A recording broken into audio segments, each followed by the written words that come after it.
Always do it on my own, so I gotta get through it. And the only thing I know is to love what I'm doing. Never give up, never slow, till I finally prove it. Never listen to the no's, I just wanna keep moving. Keep my head up when I act, head up, that's a fact. Never looking back, I'ma keep myself on track. Keep my head up, staying strong, always moving on. Feel I don't belong, tell my thoughts to move along. Push myself to be the best.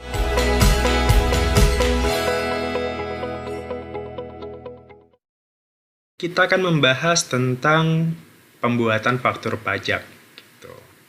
Atau saat membuat faktur pajak, karena ini yang penting, gitu kan. Jadi dasar ketika dia PKP adalah dia harus bisa membuat faktur pajak. Karena kalau nggak bisa, ini yang ya ada sedikit ya bahaya gitu. Karena yaitu dasar bahwa dia harus memungut, dan juga nanti ketika dia salah maka sanksinya lumayan besar.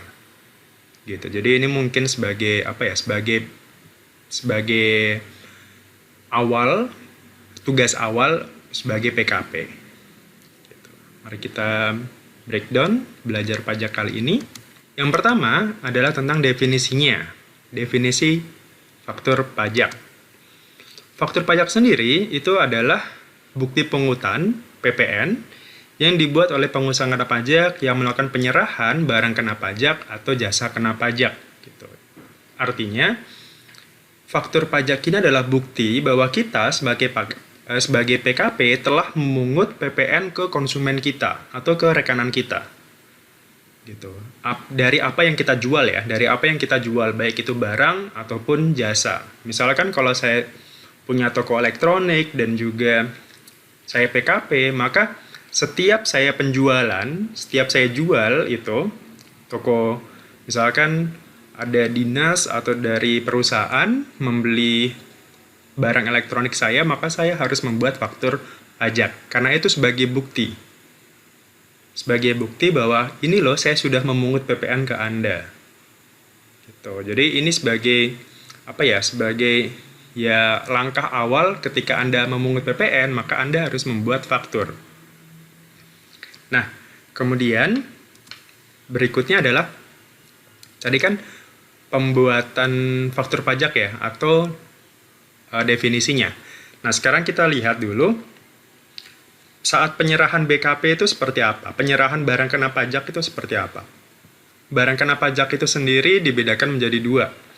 Barang berwujud dan barang berwujud yang bergerak sama barang berwujud yang tidak bergerak. Contohnya penjualan handphone, itu kan berwujud yang bergerak, yang bisa dipindah tangankan dengan mudah gitu. Sementara kalau yang tidak bergerak, misalkan penyewaan gedung, penjualan rumah, dan sebagainya. Jadi jangan salah, ketika kita punya gedung, kemudian kita sewakan, itu juga termasuk barang kena pajak gitu. Jadi kita tetap harus memungut PPN. Apalagi kalau ternyata itu memang usaha kita gitu. Atau kita sebagai developer properti misalkan. Kita punya aset rumah nih, inventory kita rumah kan. Nah, berarti ketika itu dijual, atau misalkan kita juga punya ruko beberapa gitu. Nah, ketika ruko itu kita sewakan, maka itu objek PPN. Barang berwujud yang tidak bergerak. Ada juga yang barang BKP yang tidak berwujud. Yang tidak berwujud ini contohnya ya kayak hak cipta, franchising, kemudian ya yang semacam itulah. Semacam sebenarnya dia ada barangnya, tapi memang nggak berwujud secara fisik seperti itu. Itu juga termasuk penyerahan BKP, penyerahan barang kena pajak.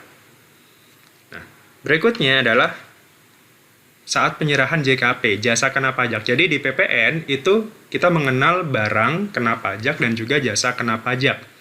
Kalau barang ya jelas ya sifatnya objek gitu, sifatnya yang bisa dilihat ataupun yang nggak bisa dilihat gitu. Kemudian JKP, jasa, ini artinya adalah sesuatu yang seperti sesuatu yang kita tawarkan ke konsumen kita gitu, kayak jasa konsultasi, jasa reparasi, atau jasa manajemen, jasa pembuatan, jasa audit, dan sebagainya. Itu termasuk semuanya jasa, termasuk jasa-jasa yang sifatnya hiburan misalkan. Walaupun ada beberapa jasa yang memang itu beririsan langsung dengan pajak daerah nantinya. Contohnya jasa restoran, jasa perhotelan, jasa hiburan gitu, karaoke dan sebagainya, itu irisannya langsung dengan pajak daerah. Artinya itu tidak dikenakan PPN. Gitu. Ada juga yang dikenakan PPN. Nah, intinya adalah pada saat penyerahan jasa ini ya, pada saat jasa ini kita berikan atau pada saat fasilitas ini kita berikan. Gitu. Nah, pada saat itu pula ya dimulailah saat terutangnya PPN. Jadi pada saat itu PPN-nya ini seharusnya sudah terutang. Pada saat dilakukan pemberian jasa gitu, atau sebagian jasa atau kontrak atau perjanjian seperti itu, maka ini sudah terutang PPN. Nah, kita baca ke berikutnya adalah aturannya sendiri untuk faktur pajak itu tentu saja ada di Undang-Undang PPN nomor 42 tahun 2009 dan PMK nomor 151 tahun 2013. Oke, ini aturan hukum yang tertingginya ya, undang-undang dan PMK. Ada juga nanti turunan-turunannya, ada Perdirjen dan seterusnya. Tapi aturan utamanya ada di sini. Nah, berikutnya setelah aturan adalah saat dibuat. Ini yang penting. Jadi kapan faktur pajak itu seharusnya dibuat? Sebenarnya cara menghafalkannya gampang, cara prakteknya gampang. Intinya kita harus mengingat 3 hal ini. Yang pertama adalah pada saat penyerahan, baik itu BKP atau JKP. Jadi pada saat kita menyerahkan barangnya atau jasa kita. Atau yang kedua, pada saat pembayaran. Pada saat kita memberikan pembayaran atau menerima pembayaran, dalam hal penerimaan pembayaran terjadi sebelum penyerahan BKP.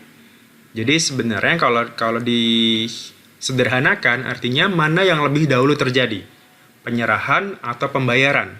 Saat itu pula kita harus bikin faktur.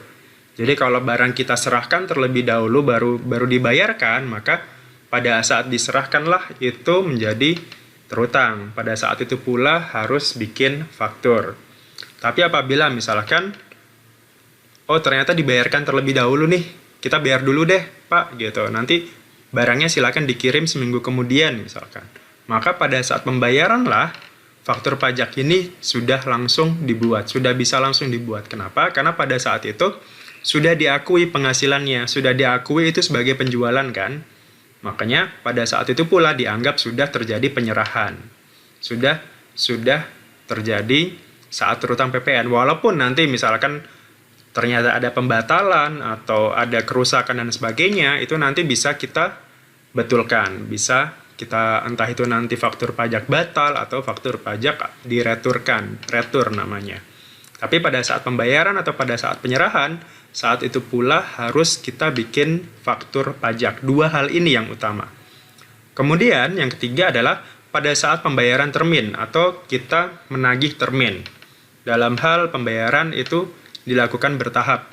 Biasanya kalau kita ada rekanan ya dengan proyek gitu, entah itu dengan perusahaan swasta ataupun dengan negara, bendahara atau dinas gitu, kan pasti kan pembayarannya itu bertahap ya. Biasanya uang muka, kemudian termin 1, 2, dan terakhir pelunasan misalkan. Maka pada saat di setiap termin tadi, di setiap pembayaran uang muka, termin 1, termin 2, maka pada saat itu pula kita bikin faktur. Jadi misal dalam satu pekerjaan gitu, untuk menjadi 100% sampai selesai itu dibutuhkan katakanlah 4 kali pembayaran misalkan. Maka di setiap pembayaran tadi 1 sampai 4, maka itu juga harus kita bikin faktur pajaknya. Jadi pada saat kita menagih pembayaran, pada saat itu pula kita harus bikin faktur. Jadi 3 hal ini, pada saat penyerahan, pada saat pembayaran, dan pada saat pembayaran atau pada saat kita menagih pembayaran kalau itu sifatnya termin atau angsuran. Gitu. Jadi 3 hal ini yang utama. Jadi jangan sampai dilupakan. Walaupun nanti misalkan ternyata ada perubahan, ada pembatalan, ada yang dikembalikan, itu balik lagi tadi. Faktur pajak itu bisa kita ganti, bisa kita batalkan, bisa diretur dan sebagainya. Nanti kita akan bahas setelah video ini, setelah tutorial ini. Setelah pembelajaran ini. Oke, setelah pada saat dibuat, sekarang pada saat di sini ada yang namanya faktur pajak gabungan. Faktur pajak gabungan ini biasanya gini, ini dipakai kalau misalkan dalam 1 bulan ternyata kita ada transaksi dengan rekanan yang sama. Misalkan tadi ya, katakanlah kita punya toko elektronik nih. Kemudian ada satu rekanan kita yang memang dia langganan ke kita misalkan. Katakanlah dalam 1 bulan dia ada beberapa kali transaksi dengan toko kita. Misalkan ada 10 kali gitu. Maka kita tidak perlu membuat satu faktur di setiap penyerahan tadi, di setiap transaksi tadi. Cukup kita buat kalau memang transaksinya banyak dan satu rekanan kita, itu bisa kita buat menjadi faktur pajak gabungan. Dan paling lambat itu harus dibuat pada saat akhir bulan itu. Bukan bulan berikutnya ya, tapi pada saat akhir bulan itu. Jadi misal sekarang bulan Mei nih, ternyata kita ada transaksi banyak nih dengan PTA gitu. Ada 10 transaksi. Berarti pada saat akhir bulan Mei, paling lambat faktur pajak gabungan ini sudah harus dibuat. Gitu. Jadi tidak mesti di setiap penyerahan, kan mungkin terlalu banyak nih Pak fakturnya kalau saya buat nih. Bagaimana kalau misalkan nanti silakan menjelang akhir bulan saya buatkan rekapannya, saya bikin faktur pajak gabungan aja Pak gitu. Jadi semua barang kita list di situ. Boleh silakan gitu. Itu sah, nggak masalah. Yang penting satu faktur ini untuk satu rekanan. Nggak bisa misalkan satu faktur ini untuk 2 rekanan kita misalkan atau beberapa gitu. Walaupun dia beda-beda barang gitu, nggak mesti satu barang yang sama. Yang penting di satu rekanan kita, satu NPWP. Jadi satu faktur itu hanya untuk satu NPWP gitu. Walaupun mungkin ada yang tidak punya NPWP, tapi itu nanti bahasan lain. Oke, berikutnya adalah contoh kasus sekarang. Contoh kasus. Yang pertama adalah contoh kasus yang pertama pada saat penyerahan. Contohnya ini. PT Aman menyerahkan barang kena pajak berupa TV LCD 50 inch secara langsung pada Tuan Amin pada tanggal 15 Mei 2020. Atas transaksi tersebut, penyerahan tersebut, kan itu kan diserahkan pada saat tanggal 15 Mei ya. Nah, berarti pada saat itu pula, pada tanggal 15 Mei, PT Aman harus membuat faktur pajak. Kenapa? Karena penyerahannya itu dilakukan di tanggal 15 Mei. Oke lah, mungkin pembayarannya dilakukan setelahnya gitu. Kita nggak tahu. Tapi yang jelas, kalau di sini hanya diketahui tanggal penyerahannya saja, maka kita anggap itu adalah pada saat membuat faktur pajak, pada saat penyerahan. Berarti pada tanggal 15 Mei. Contoh kasus kedua adalah seperti ini.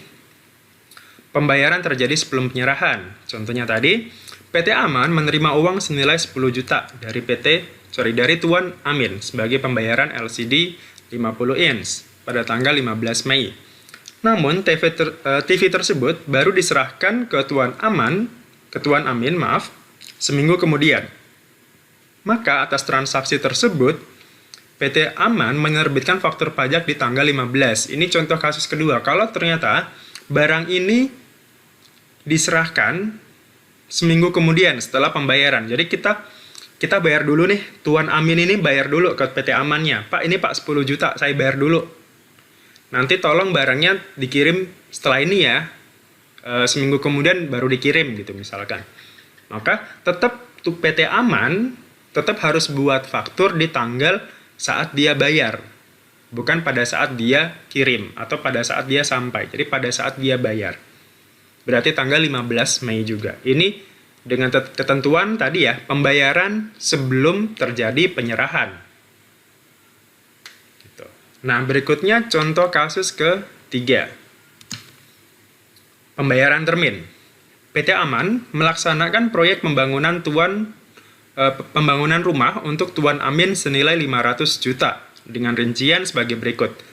1 Januari 2020 perjanjian pemborongan ditandatangani dan diterima uang muka sebesar 20%. Oke, 1 Januari diterima uang muka 20%. 1 Februari pekerjaan selesai, 40%, diterima pembayaran ke-2.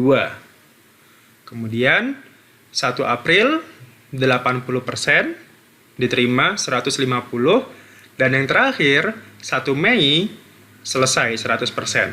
Nah, berarti di setiap tanggal-tanggal itu, di setiap pembayaran termin tadi, itu harus dibuat fakturnya. Jadi masing-masing 100 juta kali 10% PPN-nya, 150 sama 100 juta yang terakhir. Jadi di setiap tanggal, di 1 Januari, 1 Februari, 1 April, 1 Mei, dan seterusnya. Jadi pada saat itu, pada saat kita melakukan penagihan ke Tuan Amin, pada saat itu pula harus bikin faktur. Seperti itu. Jadi tidak mesti di awal, harus di masing-masing pembayaran. Jadi jangan disatukan gitu. Jadi uang muka sendiri, termin 1 sendiri, termin 2 sendiri, pada saat selesai sendiri gitu. Jadi pada saat kita menagih, pada saat itu pula kita bikin fakturnya gitu. Seperti itu untuk pada saat pembuatan faktur. Ini yang penting. Kenapa? Karena yang terakhir di sini ada sanksinya. Sanksinya apa? Ini yang penting. Sanksi kalau kita tidak buat faktur atau buat faktur tidak tepat waktu atau tidak mengisi secara lengkap, sanksinya adalah 2% dari dasar pengenaan pajak. Dasar pengenaan pajak ini dasar untuk menghitung PPN ya. Jadi misalkan nilai transaksi hampir sama dengan nilai transaksi atau nilai harga jual misalkan. Kayak tadi contoh terakhir, Tuan Amin transaksinya 500 juta, ya kan? Artinya itu adalah DPP-nya. Jadi kalau kita salah buat faktur, ternyata nggak pada saat penyerahan, nggak pada saat pembayaran, nggak pada saat pembayaran termin, kita nggak buat faktur, maka kita dapat sanksi 2% dari DPP, 2% dari 500 juta, atau 2% dari masing-masing termin tadi. Kan berat ya, sangat berat lah menurut saya gitu. PPN itu termasuk sanksi yang paling berat. Kita tidak lapor PPN saja, sanksinya itu 500.000 sendiri. Bandingkan dengan PPH yang 100.000. Gitu. Jadi ya lumayan berat memang kewajiban jadi PKP, tapi kan ada keuntungannya ya kan, seperti yang saya jelaskan di video sebelumnya. Gitu. Jadi jangan sampai buat faktur ini salah. Seperti itu. Karena sanksinya berat, 2% dari DPP, bukan dari PPN ya, tapi dari DPP, 2%. Seperti itu. Oke. Terima kasih atas waktunya. Mohon maaf kalau ada kekurangan. Semoga bisa memberikan sedikit pemahaman tentang faktur pajak. Makin tahu, makin banyak ilmu. Semoga bermanfaat dan sampai jumpa. Like the video, comment below, and subscribe to my channel.